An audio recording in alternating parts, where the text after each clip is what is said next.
मेरा नाम है हर्ष त्रिपाठी और आप सभी का स्वागत है हमारे चैनल में। आज हम बात करेंगे पानीपत की दूसरी लड़ाई के बारे में। पानीपत की दूसरी लड़ाई 5 नवंबर 1556 में अकबर और हेमचंद्र विक्रमादित्य हेमू के बीच में हुई। जब 24 जनवरी 1556 में हुमायूं की मृत्यु हुई, मुगल साम्राज्य दिल्ली, काबुल, कांधार और पंजाब के कुछ हिस्सों तक ही सीमित था। 14 फरवरी 1556 पिता की मृत्यु के बाद अकबर को पंजाब के कलानौर में मुगल साम्राज्य का अगला शासक बना दिया गया।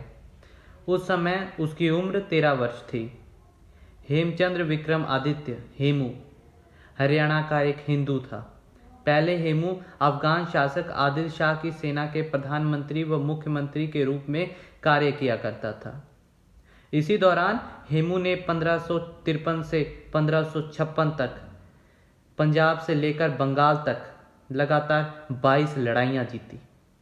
जनवरी में जिस वक्त हुमायूं की मृत्यु हुई, उस वक्त हेमू बंगाल में था।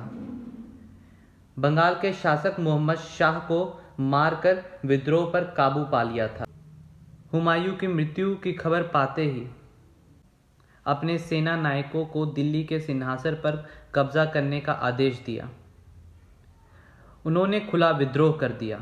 उत्तरी भारत में कई जंग जीतते हुए उन्होंने आगरा पर हमला किया। इस तरह हेमू ने इटावा, कालपी, आगरा प्रांतों पर अपना नियंत्रण कर लिया। ग्वालियर में हेमू ने सैनिकों की भर्ती शुरू कर दी और अपनी सेना मजबूत कर ली। फिर 6 अक्टूबर 1556 में हेमू ने दिल्ली में मुगल सेना को हरा दिया। लगभग 3000 सैनिकों को मार दिया। मुगल कमांडर तारदी बेग बचे कुचे सैनिकों के साथ भाग निकले। अब हेमू काबुल को जीतने की तैयारी कर रहा था। दिल्ली और आगरा के पतन के बाद कई मुगल जनरलों ने अकबर को हेमू की विशाल सेना को चुनौती देने के बजाय पीछे हट जाने की सलाह दी, लेकिन बैरम खान ने युद्ध के पक्ष में फैसला लिया। अकबर की सेना ने दिल्ली की ओर कूच किया।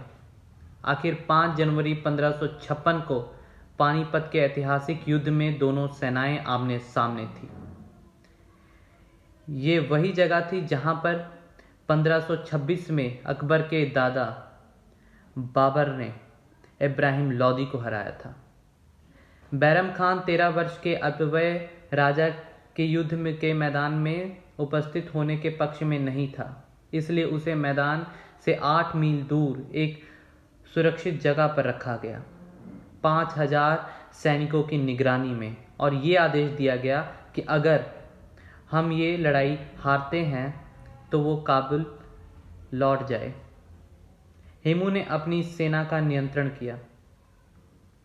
1500 हाथी, तोपखाने और 30,000 सैनिकों के साथ उसकी सेना सुसज्जित थी और अकबर की सेना 10,000 की थी।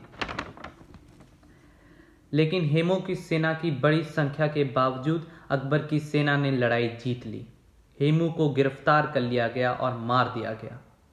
उसका कटा हुआ सिर काबुल के दिल्ली दरवाजे पर प्रदर्शन के लिए भेज दिया गया और उसका धड़ दिल्ली के पुराने किले के बाहर फांसी में लटका दिया गया, जिससे कि लोगों के दिलों में डर पैदा हो। अकबर ने बिना ज्यादा प्रतिरोध के दिल्ली पर वापस कब्जा कर लिया और 1556 में पानीपत में अकबर की जीत भारत में मुगल साम्राज्य की वास्तविक बहाली थी। हेमू के जीते हुए वो राज्य जीतते हुए अकबर को 8 साल लगे। ये थी पानीपत की पहली लड़ाई। आशा करता हूं कि आप सभी को अच्छी लगी होगी। धन्यवाद।